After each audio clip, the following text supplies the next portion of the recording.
You know, while the rest are coming and getting their seats again, I wanted to share a little personal story with you. One of the things that I really I'm excited about, it's so much fun, probably one of the most fun things I do in life as a lifestyle medicine doctor, and as a, you know, I stay up very current on the research. I do a lot of library research. And one of the most fun things I do is I talk to some of my colleagues who are not Christians necessarily, are not Adventists, and share some of these things I'm sharing with you. And then I always love to ask this question after they've gotten the sense of how, you know, Seventh-day Adventists have a healthier lifestyle, and they a lot of research been done on Seventh-day Adventists around the world, actually. And then I ask that question, which is kind of leading into this talk this afternoon. But I asked them the question, how did those Seventh-day Adventists get those habits? Where did they get that lifestyle? And it wasn't from medical science in the 1800s, believe me. I mean, you know, the germ theory didn't even start until 1863. We didn't even know about germs. It didn't come from science. Did you realize that? The thing that we have studied for in the U.S. now for about 40 decades, we've been doing really good studies on Adventists in the United States, and that did not come from science, and you can prove that. So then, I asked my agnostic or atheist colleague, so where did it come from? Because one thing we know is it works. In fact, it's remarkable. And I love that. I love to ask that question and to have that dialogue. And I'm going to show you some of what I share with them. Not quite the same way here, obviously, because usually these conversations take place one-on-one, maybe after a meal, or, you know, at the end of a conference or something. But I'm going to go ahead and start. So what I want to do now is I'm turning a slight corner, but it's all connected. You may not be aware, but life expectancy in the United States is dropping. Life expectancy is going down. Now that's really remarkable, because in the United States, and I believe what I'm saying is pretty much true of Australia and Britain and Europe and so on, but I don't have all the same numbers I do about the U.S. I'm looking at the EPIC study and other things, and they seem to be very consistent with this. But the United States is spending more money, more dollars per person than they've ever spent on health care, and yet the results are more abysmal. It's like the more we do whatever we're doing, the worse the situation gets. And I don't know if you've ever had that situation in life, but like I remember one time, I'm not a carpenter, as you will quickly know from this story, but I remember I was doing a little framing, and I was trying to drive nails into a 2x4 and then into the other one, and it kept splitting. And it didn't matter how many, the more nails I put in there, the bigger the crack got. And it didn't take me long to realize that was not the solution. More nails was not what I needed. And so I ended up getting another 2x4, I think. But anyway, so my point is, when you're doing something and you do more of it and it gets worse, that usually means stop. It's like if somebody says the first rule of holes is stop digging. Anyway, so, by the way, before I forget it, do you know what the lifespan is? You know what the definition of lifespan? Lifespan, if I were to say to you, what's the lifespan of a dog? Well, the lifespan of a dog is how long can dogs live. It's not how long do they live, because that's life expectancy. How long would you expect them to live? That's life expectancy. But lifespan is how long they can live. Okay? And the way you determine that generally is you document the longest living dog. And I don't know what that number is, but I do know what it is for human beings because I'm not a veterinarian. I'm a doctor. And for human beings, it is clearly 126 or more years. Now, if you have adopted the idea that David put in the Bible of 70 or perhaps 80 by reason of strength, you're selling yourself way short. Life expectancy, as you probably know now, is actually over 70 for most of the world. And so, and I'm not meaning to in any way be disrespectful to scriptures. I mean, that was written 2 millennia ago, right? So it might be different now. But anyhow, I just want to point out that if you should be planning on living more than 100 useful years. I'm just a kid. No. So anyway, really, and a lot of it has to do with your beliefs. If you really believe, well, you know, I've got 75 and I'll probably kick the bucket, well, probably somewhere around 75, you'll kick the bucket. I mean, that's what, I don't know your expression. We use that expression. I just realized I'm in Australia. You have some very interesting phrases you use that I'm learning. But anyway, we use kick the bucket to mean, you know, to die. Pocket? Oh, cock it. Okay, cock it. Fall off the tree. I'm going to have to take a few lessons. So anyway, so let me get on back to my topic. But, so life expectancy is dropping in the United States. But in Adventist Health Study 1, and I know some of you have seen this National Geographic cover, I think it was 2005, wasn't it? But they compared in the Adventist Health Study 1, they compared 34,000 Adventists to other people living in California. And some of you, I know some of these facts, but let me show what I'm going to pull out of it. This study found that they lived 7 to 14 years longer than Californians. So Adventist Californians lived 7 to 14 years longer than non-Adventist Californians. And it also showed that those living the longest had more plant foods and less animal foods in their diet. There was a general correlation there. And eating vegetables, nuts, and drinking water were found to cut heart disease in half. In fact, I don't know if you saw that or not, the study on it, but this one here showed that drinking water cut the heart disease in half. Remarkable study by Jackie Chen. Here's what they were talking about. This is what the chart looked like. If you look at this, they're saying that this is the California population. They starting off at age 30, everyone alive at 30, and then as they die, what percent of the population is still alive, right? And so that was the normal curve, survival curve, we call it, for Californians. But when they mapped Seventh-day Adventist population, this is what happened to the Adventist Health Study. And so this is where we get the 10 years.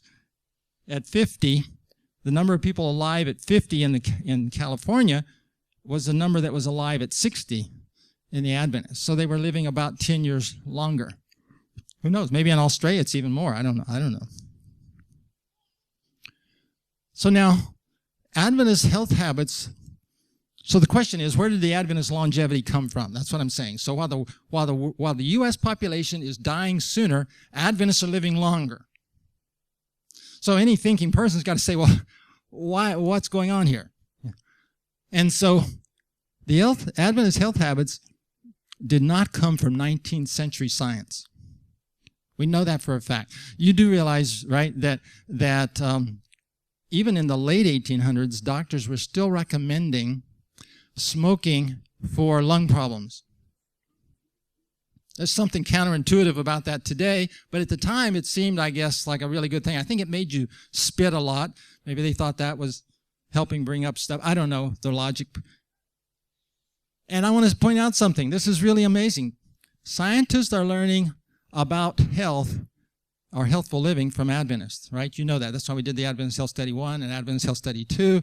And now Gary Fraser has been funded, as you know, for another few $1 million on this study with cancer. So think about that. The Adventist lifestyle is not the result of science. In fact, the Adventist lifestyle is teaching science. And the fact is they are the result of health principles that we find in the book Ministry of Healing. You may not have gotten them there, but that's ultimately the source. You know, you've heard of the New Start, nutrition, exercise, water, sunshine, temperance, air, rest, trust in divine power. You'll find that those 8 outlined on page 127 of that particular book, but it's in other books. So it's really a program, just like CHIP, built on these health principles that are given to the Adventist Church. I want to show you. So here's the quote. Pure air, sunlight, abstemiousness, rest, exercise, proper diet, the use of water, trust in divine power. These are the true remedies. And if you map these out, you'll see that 8 of those go to the acronym New Start. So the author tells us that she drew from the work of others. You're aware of that, right? I know when I first heard that a few years ago, it was like they were secret, she borrowed from somebody else. Well, what's so funny about that was she said it. If you want me to, my last slide, I'll show you. I've got an actual quote from Ellen White talking about her borrowing. But anyway, she borrowed from the work of others. And yet she claimed that inspiration was her real source. Now, I'm not here I'm just talking about the facts. I don't have an agenda here. And I think that truth bears scrutiny. But anyway, so the fact is, she said she was inspired by a vision in 1863 on health, but that she drew from the work of others in describing what she had been shown. And Dr. McMahon, some of you may have heard of Dr. Don, and I may be mispronouncing his name, McMahon, or how you say it. He has a very interesting book out called Acquired or Inspired, and he tells his personal story in there. I'm not going to go into that a whole lot. Some of you may know it better than I do, but it's a very interesting story.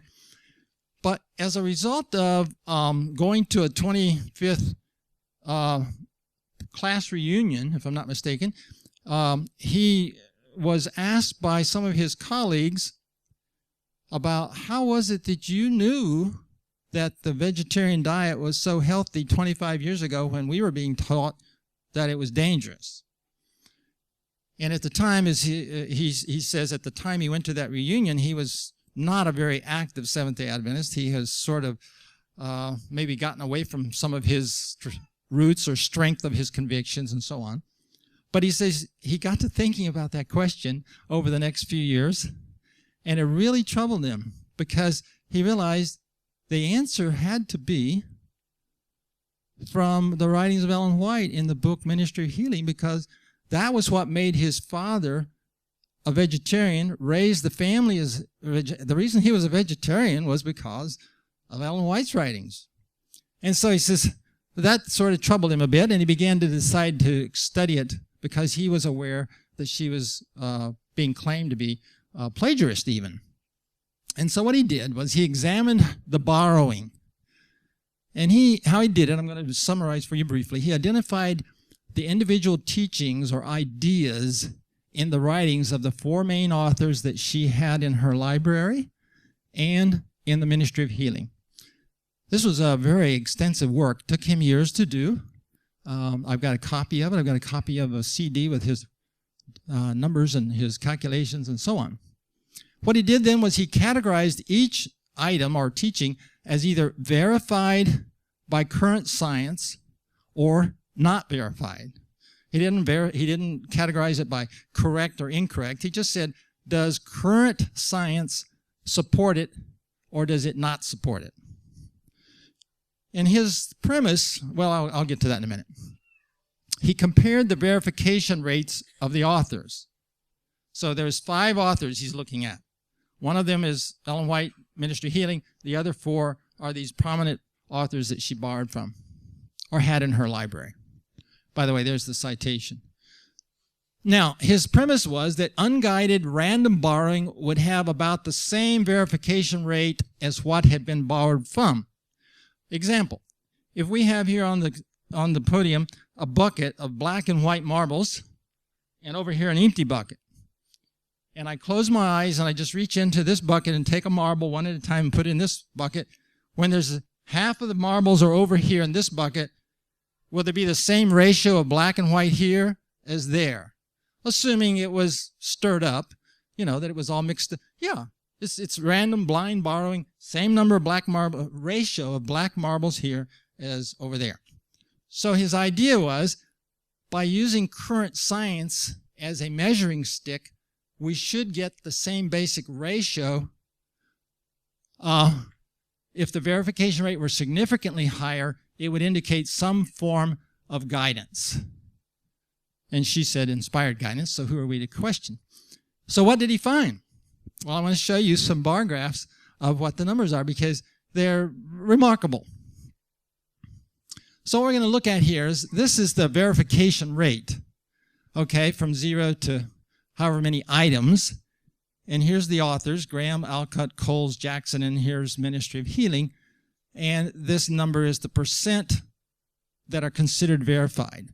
And what do we do here is, the unverified are the yellow, minor verified are light green, and the dark green are significant. We'll talk about those later if you want to. But so basically, the yellow is unverified and green is verified. So 42%, you can see it's about 42%, right? Alcott had quite a few more items, but only 35% were verified. Coles, a little more, not quite as verbose, right? And he had 40%. Jackson, 42%. And Ministry of Healing had 87%. Now, I'm going to look at the over time. He actually did an interesting thing. He looked at the verification rate of Ministry of Healing based on 1960 science compared to 2000. And it would be nice to compare it to 2040, but we don't have that yet. So what he found was there was a 59% verification rate based on 1960, but based on 2000, it had gone to 87%. Now, what made such a big difference between 1960 and 2000? That was the time, I'm not saying this is the only cause, but that was the time of the publication of Adventist health study data. And there was a lot of other data that, all right, just blank that for a minute. This is a what do you call it, interjection. Anyhow, do you know that it had become obvious that fats seem to be associated with heart disease, and so they were recommending low fat to reduce the risk of heart disease. And when the Adventist health study data was done, it was actually rocked the boat seriously when it was published and showed that even though nuts are one of the highest fat foods known, that they were cardioprotective. The more nuts people ate, the less heart disease they seemed to have. And it was so shocking that the Nurses Health Study at Harvard, the Iowa Women's Health Study, all those major studies went and did an analysis of their data after Loma Linda published that data, and they all found the exact same thing. Sure enough, when you look at it, nuts protect against heart disease. But nobody had bothered ever to even think of looking at it because, obviously, nuts are high fat, bad for your heart. Okay, going on. Here, what he did was he took all of the items that were in any one of the four. Okay, Graham, Alcott, Coles, Jackson. So there was quite a few more. See, there's 300 of them. And 31% were considered verified. Then he looked at the ones that were out of that 300 that were in the Ministry of Healing that she supposedly borrowed. And she only borrowed 50-some, but there was an 85% verification rate. Of course, by the way, I want to point out something. We don't know for a fact that she borrowed everything that is in her stuff that was in their stuff. She might not have borrowed, but we're assuming she borrowed everything that was in both places. So that we're taking a conservative approach here. Then he looked at if it was any four but not Ministry of Healing. So these are the ones that the rest of it that she didn't borrow, and only 17% of those are verified. Now, by not borrowing it, she wasn't saying it was false. She just didn't borrow it. You know what I mean? She didn't comment on it. And then when you look at Ministry of Healing items that were not any of these, is 91%. So you could say that borrowing reduced her accuracy or her validation rate, because the things that she had in her book that were not in any of them are more likely to be verified than the things that she borrowed from any of them. And then this last one is really quite remarkable. He looked at, you'll see the number is much smaller, the number of items that they all four had in common. So this is going to be of all four of those doctors that they all said this same thing.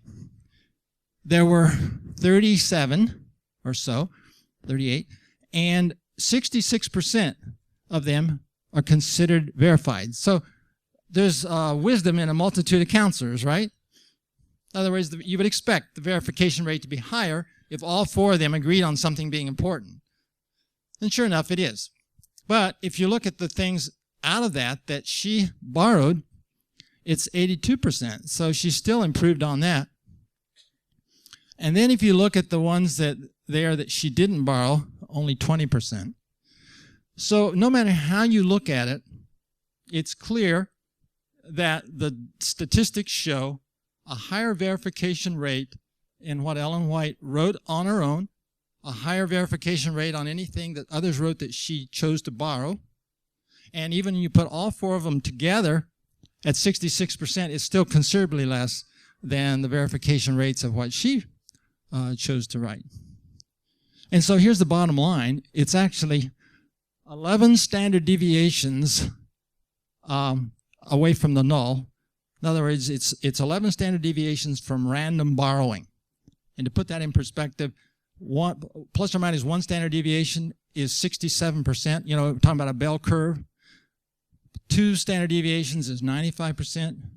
3 is 99%. The odds are 1.4 times 10 to the 35th power. 1 to 10 to the 1.4 times 10 to the 35th. That's more than the number of bodies in the universe. The odds, if someone calculated out, not Dr. McMahon, but somebody had to do it, the odds of picking a single grain of rice out of a pile of wheat 50 miles deep covering the continental United States, the odds of it being random borrowing are more certain that it wasn't than a DNA test. So this is really powerful information about the source of the health principles that science is now saying, wow, you guys have been living a healthful practices that have changed your longevity in an opposite direction of the average person. And where did it come from? And here's a study looking at the selectivity of her borrowing. Let's see. Oh, yes. I think the next thing I have is I wanted to show you this. This is from Great Controversy, the introduction to Great Controversy. And she says, in some cases where a historian has so grouped together events as to afford in brief a comprehensive view of the subject or has summarized details in a convenient manner, his words have been quoted. But in some instances, no specific credit has been given, since the quotations are not given for the purpose of citing that writer as an authority, but because his statement affords a ready and forcible presentation of the subject. In narrating the experience and views of those carrying forward the work of reform in our own time, similar use has been made of their published works. What I understand this author to be saying is that she generally freely used the descriptive paragraphs or sentences that express the thought that she had seen in vision, rather than compose her own words. And you can understand why she would do that with medical stuff, because she wasn't trained in medical field. So I'm through with my talk, and I see a microphone there. He's going to, and I will take questions and answers about anything that we've talked about. Yes, the question is in the Marshall Islands, what changed that made them go from just 3 diabetics to close to 40%?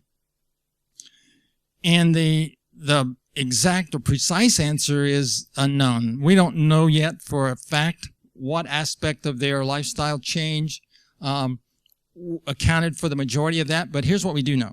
We do know that in the 50s when that survey was taken, they were still largely fishing and eating coconuts and taro root and the things that they could get, just like I wasn't around. Well, yes, I was. I was around in the early 50s, but I didn't know much about it. But I do know that my family were gardening. I mean, we ate a lot of stuff we grew. We were poor. I didn't know that until I found out later. But anyway, I moved to a city and found out I'd been poor. So the point is, they have now a diet that is mostly packaged, and they have their food is not grown. They don't eat much of what they grow anymore. And I have to say the same has happened in my Blue Ridge Mountains of Virginia. It's sad to me, but lots of the families, the garden is all grown up with trees, and the barn is falling down, and they're all going to the grocery store and shopping. And that's what they're doing in the Marshall Islands. And what they're getting is things that are shipped in. It takes 28 days by boat from the U.S. to get there. And so, I don't know how, but it's very expensive, isn't it, to have ice and have everything on ice. So they don't get much fresh stuff. In fact, they get almost none. And they eat all out of a can, so they're eating processed food. They're eating a lot of high-fat foods. And what we did was we started feeding them fresh and steamed or cooked vegetables, but whole foods. And we did not tell them they had to become a vegetarian. We did teach them the benefits of being a vegetarian, but we taught them how to choose the best fish because being from an island, I'm not sure it makes sense to tell an islander you can't eat fish. I mean, they've been growing it and catching it for centuries, and it actually, the right kind of fish can be quite healthy. So they were eating fish. We discouraged them from eating chicken because chicken and rice was their main diet, and those things were very harmful to their blood sugars. Do you know that type 2 diabetes is not caused by sugar? Dr. Anderson did a study. He took healthy young college students and he put them on a high sugar diet. I believe he gave them, if I'm not mistaken, about a pound of sugar a day in their diet and a low fat. The other thing was he had a low fat diet. It was like 10% or less of fat. And after 11 weeks, these students' blood sugar was normal still. Then he took them off that diet. They had what they call a washout period. They ate their normal food for a little while. And then he put them on a diet of high fat, 60%, I believe it was, or 65% fat with no sugar. And in 2 weeks, their blood sugars were pre-diabetic. And so sugar doesn't cause sugar diabetes, but excess calories, especially free fat, do. And once you get diabetes, then your body cannot properly process sugar. But in the U.S., we have a lot of people that don't understand that. They think that sugar is the cause of diabetes. It's not the cause of diabetes. But it is a problem once you have diabetes. Anyway, sorry, I just wanted to throw that in. Basically, as I understand the question is talking about the reserve capacity of the cardiac system and not being able to detect blockages until they're 70%. And he mentioned the ultrasound of the carotid artery. The typical way, that's a good question because what I stated is true, but there's more to the story. And that is, the way that we typically look for blockages in the heart is with what we call a stress treadmill or a treadmill test. We put you on the treadmill and we measure the electrical pulses in the heart and monitor that. And we cannot tell any differences until the blockages are about 70%. We know that because when we look at the people then who had a positive treadmill, we can find out with an angiogram what percent of blockage. But the ultrasound of the carotid can detect plaque before 70%. So, I mean, that I didn't mean to in any way hide anything, but that wasn't the point, because the way that we detect these blockages in the heart is on the treadmill. But you're right. If we were to do a carotid artery ultrasound, we could detect blockages maybe somewhere, I don't know, 25 to 35%. But we can't detect them as early as we can detect differences in the brain heart, interestingly. Yeah, that was a good question. Is any other? Yes. Yes, that's a good question, and that's something I think is always important that we include in our, I certainly include in my teaching with my patients, is if I'm going to recommend that they change their diet, I want to make sure that I educate them about the dangers of deficiencies or overages. So B12 is the question, and there's no doubt about it that you can have a B12 deficiency, and it can lead to a very serious condition that's totally preventable. So that would just be a great tragedy not to, to allow that to happen. But what I do is, because one way to get B12, and probably the worst way, the most unhealthy way, and you don't really want to use this method if you can avoid it, would be to eat red meat and fat-laden beef. It does have B12 in it, and it would supply your needs, but it would probably be the worst way to get it. And probably the reason that's important I say that is, most people, you do, but most people don't know that B12 is made not by animals. The beef cow that we take that steak from or whatever, or the pig we take the bacon from, doesn't actually make B12. No human being, no animal can make B12. Only bacteria can make B12. And in fact, the bacteria are where the animals get it from. And plants, as far as we know, don't make B12. So therefore, we need to get B12 somehow if we don't eat the animals, because the animals, they get it from the bacteria, and they have it in their system, so when we eat their flesh, we get the B12 secondhand. So what I recommend is, to everybody that I talk to about changing their diet and eliminating meat and animal products, is I recommend that they use B12 supplementation to be certain that they don't have a deficiency.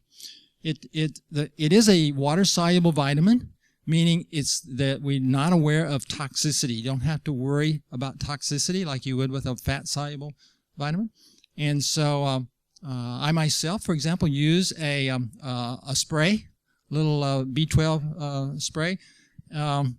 It's not a religious thing. I didn't bring it with me. I forgot it, so I'm not going to have any for the next 3 weeks. Oh, thank you. But anyway, but if I had ever had any symptoms of deficiency or reason to think I was low, I would get one while I'm here and use it. But I've never had any, and so I'm doing it prophylactically. You know what I'm saying? And that's what I recommend to my patients. But I have people who are have you ever run into people who are strong on they're like animal rightsers, in the U.S., what do we call them? People for the Ethical Treatment of Animals, PETA. Anyway, I don't know if you're around here, but anyway, there are people who are very religious vegans. And I remember one time someone came to our store, and I was we were friends, and they were looking at me, and after a while they got to know me well enough, and they says, well, isn't that a leather belt you've got? Yeah, it is. So, well, that's not vegan. So, never thought about having a vegan belt. I was always thinking about vegan being food. But the point is, if you're really strongly into animal rights, you don't want to use anything that would kill an animal. And so I'm not that, that's not my philosophy. I don't oppose it, but that's not. So the reason I bring that up is there are people that don't want to kill bacteria, to get B12. So anyhow, there's all kinds. I respect all philosophies, but that's not mine. I recommend prophylactic B12. Any other questions or comments?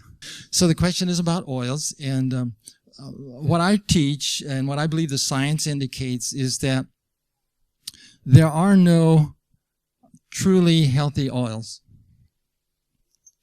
So I'll let that radical statement float there a minute. But the reason is the best science I'm aware of is that once you take the oil out of the plant or the animal or whatever it's in and make it a free fat, free oil, it metabolizes differently in your body. And for example, I mentioned earlier that nuts are cardioprotective, but there's good evidence that if you squeeze the oil out of the nuts and eat the oil, it's not cardioprotective. It actually is will promote heart disease instead of preventing it.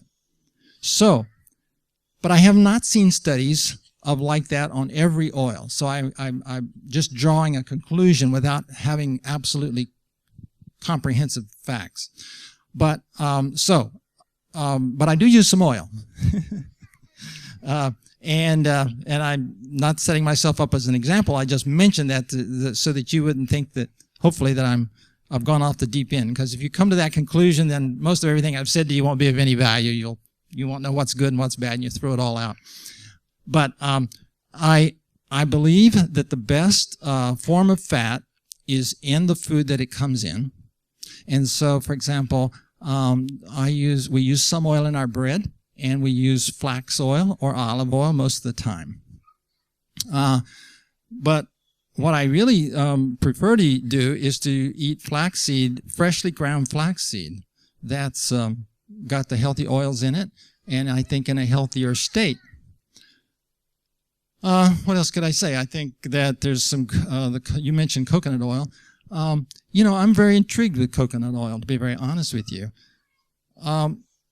I believe that coconut oil as eaten in the coconut is very healthy and has some benefits that the oil eaten in a soybean doesn't have.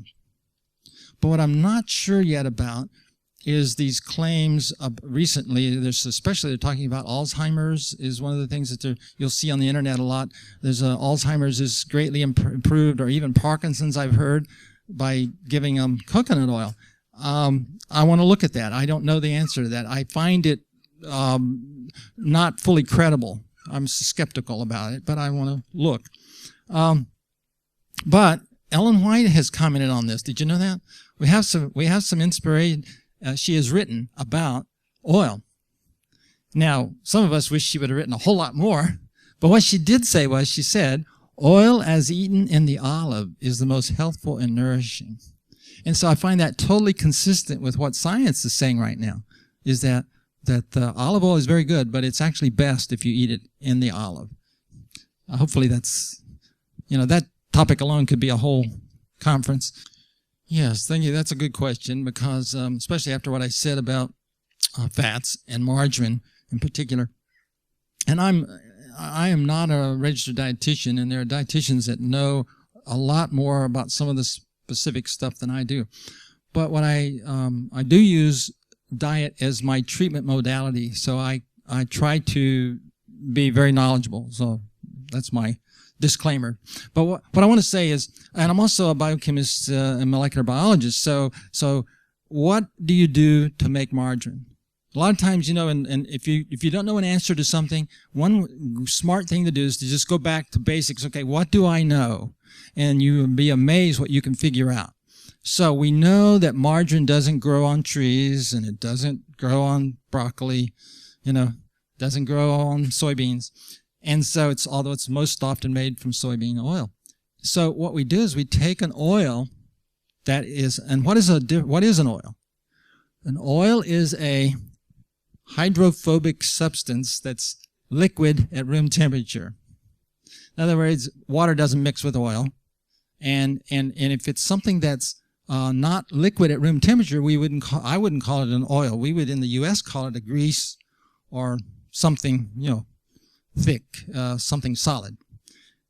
And so what we do is we take that molecule, that carbon molecule, which is what oil is made out of, and we hydrogenate it. We put hydrogen atoms on it. And if we put enough hydrogen atoms on it, we can make it so it's solid at room temperature. And so what we try to do, since, as you know, they call it saturated when it's got all the hydrogens filled up. It can't take any more hydrogen, then we call that a saturated fat. And the science is really clear that saturated fats are harmful. They hurt your blood vessels. They hurt your metabolism. You don't want those. And ideally, I think you should eat none, but you should at least eat as few as possible. Okay, when we hydrogenate vegetable oils to make margarine, we usually don't want to go all the way to saturated. We want to go to polyunsaturated. So there's at least 2 or more open spots on there. And if we had time, I could show you the actual physics and the biology of why that's a problem. We actually know why saturated fats are harmful. One of the ways, for example, when you fully hydrogenate a carbon molecule, it becomes straight. It becomes, in essence, like a linear. Wherever there's a double bond, it has a bend. So it's like a crook. These fats that we eat, they become part of the bilayer in the cell. So they become the little tails that are in the cell bilayer.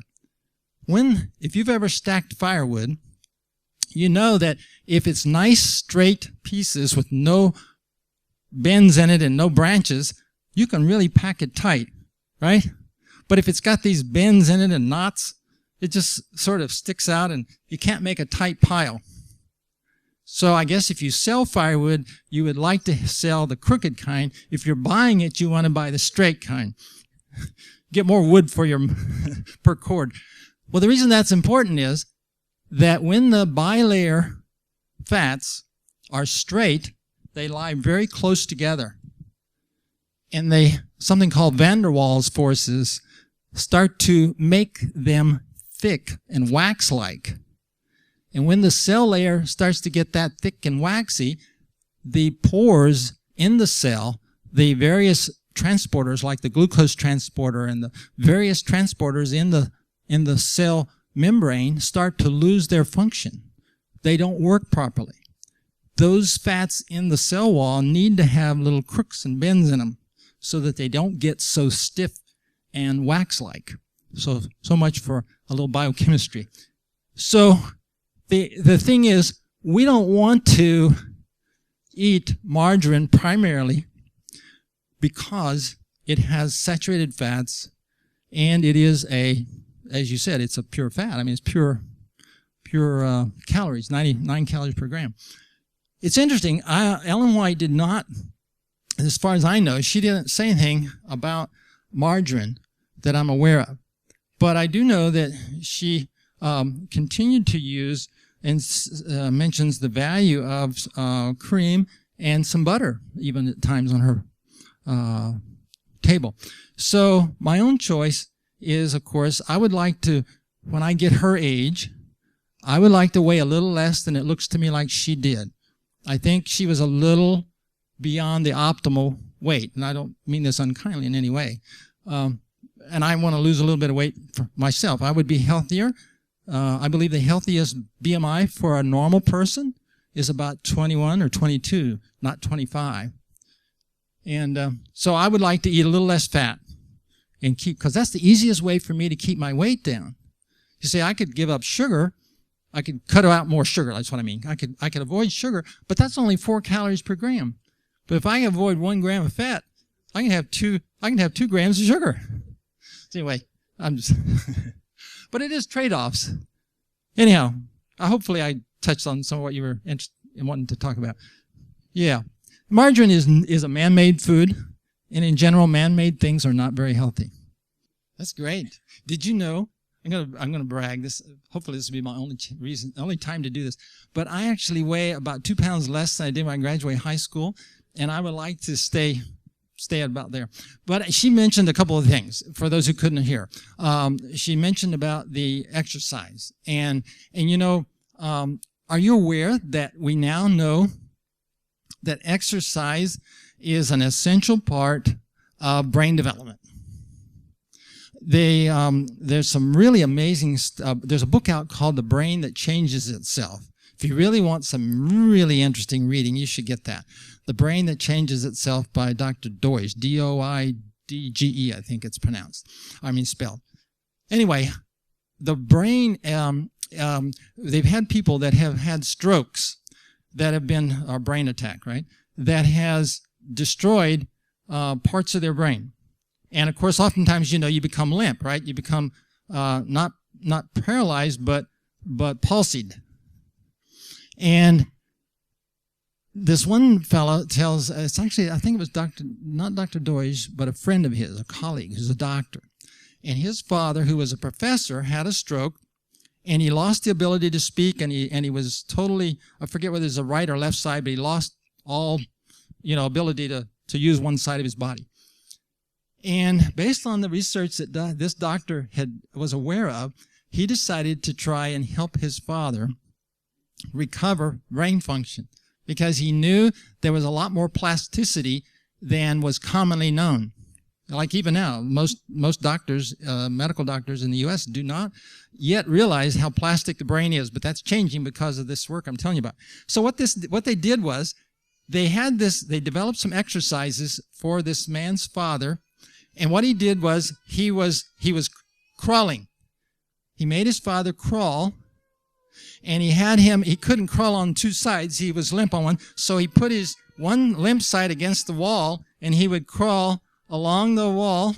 And in fact, the neighbors saw the father doing this, and they really took this guy to task. What are you doing? He's a professor. You got him out here crawling around like a kid. But you're going to see where I'm going with this, I hope. And so what happened was, see, he not only was paralyzed, or palsied on his limbs, but he couldn't speak. And what we have learned is that crawling is an essential part of the development of the ability to read and speak. The brain has anatomical changes that take place as a result of exercise. These changes are small enough that they're not grossly visible. Well, sometimes they are, but with MRIs and other careful studies, we can see changes in the anatomy of the brain as a result of exercise. And so it worked. He was able to he crawled until he began to get better use of his other side, and he began to be able to speak, and he eventually went back to teaching as a professor. You've got to read and learn about the plasticity of the brain. There are now, for example, I know I'm getting off on a tangent from what she started me with, but exercise is so important. But I want to tell you this, because you need to know this. Learning disabilities. A lot of times children in the U.S., again, I don't know about Australia, but in the U.S., there's almost a scandal of how many children are put on drugs to control ADHD, Ritalin and other. And now we're finding out this stuff about the plasticity of the brain, and it just curls your ears to hear that, because we now know that learning disabilities are caused in almost all cases by a brain malfunction where an organ, sensory organ, does not have high resolution. For example, hearing. If the hearing is impaired so that the child grows up without hearing normal, clear sounds, like hopefully you're hearing, unless you have this impairment. And what they've shown is that you can, in animals, we don't want to do this in people, but in animals, you can take a young animal and you can cause the sounds that they grow up in to make it so it puts a lot of noise on the system. And they have learning disability develop. Because what happened, I'm not doing a perfect job at this because I'm ad-libbing, but anyway, but the point is, learning disabilities are curable. We've now proven this. It's curable in most cases with very, very careful prescribed activities. Sometimes it's physical activity, and sometimes it's reading exercises there's a special thing they do with the computer. And they can actually take children, they are taking children completely out of learning disability status and restoring them to normal functioning, normal IQ, normal reading, normal activity. And in fact, what I just recently read that was the most remarkable is that it appears that some of the autistic characteristics respond to similar kinds of therapy. So that's kind of exciting. This is just like brand new. We just have that much science. It's going to mushroom into a huge, wonderful thing, I think. And but anyway, I don't know if I touched on all the things you wanted about exercise, but exercise is absolutely important, and not just for controlling weight. You know, they say we have a saying in lifestyle medicine: you cannot lose weight with exercise, but you cannot keep it off without exercise. You think about it. You know, it's 3,500 calories per, 3,500 calories per gram. No, it's 9 calories a gram of fat. But anyway, I'm trying to think of how it goes. But the point is, you would have to exercise for hours to burn the calories from a donut, let's say. So you're not going to get enough. You're not going to get enough reduction in calories from exercise to lose weight. We've done studies on it. It's next to impossible. You know, if you could walk 8 hours a day, you might. It'd be better if you could run 8 hours a day. But if you lose weight by changing your diet, we've found that you almost have to have exercise to keep it there. If you lose with diet alone, you tend to gain it back. But if you will add exercise, then it seems you can keep it off. So anyway, I just threw that in. Yeah, that's a great point. Great point she's making is that if you exercise, it's going to improve your brain-heart function. It's going to improve your resolve. It's going to improve your power of resolve and decision. Exactly. So exercise helps you, and you're raising a really interesting point. And that is maybe one of the ways that the exercise helps us keep it off is it helps us maintain the resolve that it takes to, because see, if you make a lifestyle change in your diet and whatnot, and you lose some weight, what do you think is going to happen if you go back to the way you were living before? Well, you're going to get back. Of course, it's going to come back. So maybe the exercise helps the brain function so that you have more resolve. That'll be a real fun studies as they sort of tease that out. I suspect that there's a relationship there. Well, let me, I think those are probably heard because she was on the microphone, but the one was about internal, external use of essential fatty oils, and the second was about the kernels of apricot for cancer treatment. Now, I'm going to do the second one last because it's the easy.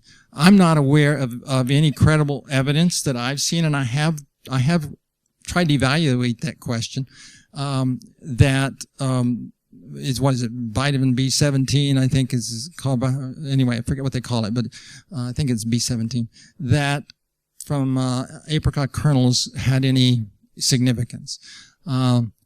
But I want to say, I do acknowledge that there may very well be cases of people who did use apricot kernels and did have cancer regression. The thing to keep in mind is that it's one thing for there to be an association and another thing for there to be a cause. And so I'm not aware of evidence that it's been a study done that would determine if it was actually a therapeutic modality. I will say, on the other hand, I'm not aware of any evidence that it causes cancer or is harmful to the recovery from cancer. So what does all that mean? What that means to me is that I'm not going to prescribe it to you, but if you choose to use it, I have no reason to tell you not to. I'm not aware that it's in danger of hurting you or slowing down your cancer recovery. But I do not know of evidence that would cause me as a doctor to prescribe it. Is that fair enough answer for that? Okay. Now, on the essential fats, there are vitamins and those are obviously essential things that we have to have. That's why they're called vital minerals, vitamins. And there are essential fatty acids, too, that the body either can't make or makes very small amounts, not in adequate quantities. And that's what you're talking about, right, in essential fats? Yeah. Okay. Good. I'm glad you clarified that. I was thinking we were talking about essential fats. Essential oils, that'll be easy. I should have answered that first because I don't know. I haven't studied it. I'm not acquainted with it. Obviously, I didn't even know which oils were essential oils. I've lived a long time without any lavender, so I'm not sure it's essential. But anyway, I don't know. So they may be very effective. It's something I'm not acquainted with. But I would like to know more about it. Yeah. Okay. Very good. Thank you for your time. Let's close with prayer. Okay, let's bow our heads. Father in heaven, I first ask, O Lord, that you will cover any mistakes that I've made, any places I have erred.